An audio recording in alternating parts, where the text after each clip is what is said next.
No odmah posle toga usledio je napad Crvene zvezde, Jovanović do Karasija, udarac Karasija, da tako kažem, iz prve, evo i usporena snimka tog pogotka.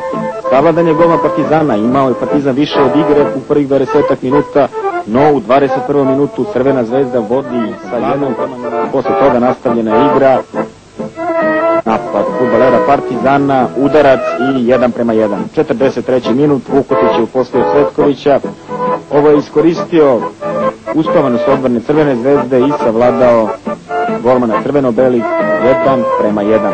Detalji iz drugog poluvremena, još jedan pogodak, 2:1, bio je to solo prodor fudbalera Partizana, centaršut i Živaljević postiže pogodak. Evo još jednom pogodka Živaljevića. Opet nije najbolje reagovala odbrana crveno-belih. Na semaforu vidite konačan ishod ove utakmice, 2:1 za Partizan, velika radost na južnoj strani stadiona Jugoslovenske narodne armije, ali opet ovaj derbi je pomalo razočarao zbog nešto slabije partije